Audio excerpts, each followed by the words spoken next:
பிரியமானவர்களே, அன்பர் இயேசுவின் நாமத்தில் வாழ்த்துக்கள். விடுதலை வேணும் அப்படின்னு சொல்லி அவளோடு இருக்கிறீங்கல்ல, நிச்சயமாகவே நம்மை விடுதலையாக்க அவர் உண்மை உள்ளவராய் இருக்கிறார். விடுதலைக்கு பிறகு ஒரு மனிதனுடைய வாழ்க்கையில் என்ன நடக்கும் அப்படின்னு சொல்லி நம்ம பார்க்க போறோம். சகரியா 2ஆம் அதிகாரம் 7-8 வசனத்தின் முன்பகுதி. பாபிலோன் குமாரத்தினிடத்தில் குடியிருக்கிற சீயோனே, உன்னை விடுவித்துக்கொள், பிற்பாடு மகிமை உண்டாகும் என்று சேனைகளின் கர்த்தர் சொல்லுகிறார். பாபிலோன் யாரு? சீயோன் யாரு? பாபிலோன் இடத்துல சீயோன் சிறைப்பட்டு இருந்தது.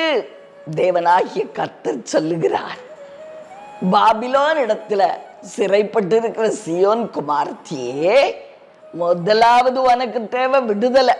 அதுக்கு பிறகு கர்த்தர் உன்னை மகிமைப்படுத்துவார்.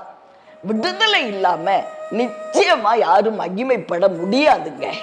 சில பிள்ளைகள் கேட்பாங்க, எனக்கு வேலையே கிடைக்க மாட்டேங்குதுமா, திருமணமாக மாட்டேங்குதுமா, எப்பவும் தடை, என் காரியத்துல வெற்றி இல்லை.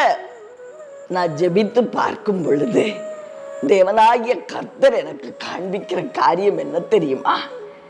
அவங்களுக்கு விடுதலை இல்லை. முதலாவது பாபிலோன்கிற அந்த பிசாசு, அது பிசாசின் தந்திரங்களை குறிக்குதுன்னு வைத்துக் கொள்வோம். அதிலிருந்து நாம் விடுதலையாக வேண்டும்.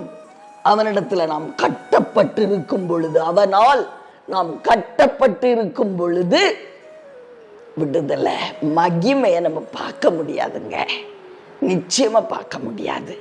ஒரு விஷயம், ஒரு அன்பு மகன் என்னிடத்துல ஜெபிக்கும்படி வந்தான்.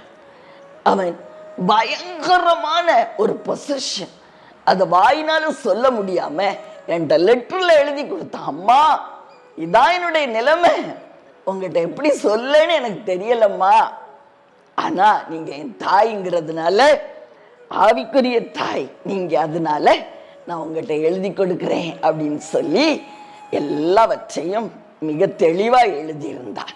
அதை வாசிச்சுட்டு 3 நாள் என்னால் சாப்பிடவே முடியலங்க. அவ்வளவு கொடூரமான காரியங்கள், பாவ கட்டுகள், வார்த்தையாலும் சொல்ல முடியாத பாவ கட்டுகள். பிரியமானவர்களே, இந்த கொடுமையான பாண்டேஜ் அவன் மேல விழுந்து கிடக்கும் பொழுது, கண்ணிகள் அவன் மேல விழுந்து கிடக்கும் பொழுது அவனுக்கு எப்படி விடுதலை கிடைக்கும்? மகிமை கிடைக்கும். மகிமையான ஒரு காரியத்தை, திருமணத்தை, ஒரு வேலையை அவன் எப்படி செய்ய முடியும், பார்க்க முடியும் தன்னுடைய வாழ்க்கையில? பிரியமானவர்களே, முதலாவது தேவை விடுதலை. பாபிலோனிடத்துல இருந்து சீயோனுக்கு விடுதலை வேண்டும். அந்த அன்பு மகனுக்கு தேவன் அதை செய்தார். ஒரு மகா பெரிய விடுதலையை கொடுத்தார். பிரியமானவர்களே, இன்னைக்கு திருமணமாகி குழந்தைகளோடு வாழ்ந்து கொண்டு இருக்கிறார். நிச்சயமாய் உங்களுடைய வாழ்க்கையிலையும், ஏன் எனக்கு வெற்றி இல்லை, என்னை தடுக்கிறது என்ன காரியம் என்கிட்ட நிறைய பேர் அதான் கேட்குறீங்க. அம்மா, எதுனாலமா? ஒய்? பிரியமானவர்களே, அந்த பாபிலோன், உங்களை சிறைப்படுத்தி வைத்திருக்கிற அந்த பாபிலோன் இடத்திலிருந்து தேவனாகிய கர்த்தர் உங்களை விடுதலை ஆக்குகிறார். அதுக்கு பிறகு உங்களை மகிமைப்படுத்துவார். அதுக்கு பிறகுதான் உங்களுடைய வாழ்க்கையில மகிமையான திருமணம், ஒரு நல்ல வேலை, குழந்தை பாக்கியம், இதெல்லாம் நீங்க பெற்றுக்கொள்ள முடியும். நிச்சயமாய் நம்முடைய அப்பா அதை செய்கிறார். பிரியமானவர்களே, ஆதலால் நாம் அதை அவருடைய கரத்தில் இருந்து பெற்றுக்கொள்ளும்படி அவருடைய திருமுகத்தை நோக்கி பார்ப்போமா? அன்பின் பரலோக தகப்பனே, அருமையான நல்ல இரட்சகர், ஆவியானவரே, அன்பான தெய்வமே, அப்பா, உம்முடைய பரிசுத்த பிரசன்னம் இந்த வேளையிலே என் பிள்ளைகளை தொடட்டும் அப்பா.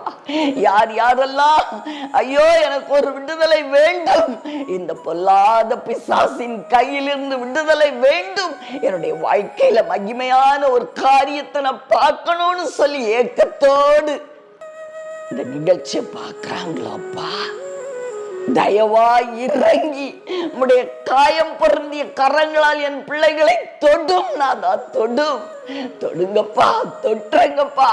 அப்பா, உங்க விடுதலை அவர்களுடைய வாழ்வின் எங்கும் கடந்து வரட்டும். பாபிலோன் அப்படிங்கிற அந்த பொல்லாத பிசாசின் சங்கிலிகள் என் ஜனங்களுடைய வாழ்க்கையில நொறுங்கி விழட்டும் அப்பா, நொறுங்கி விழட்டும்.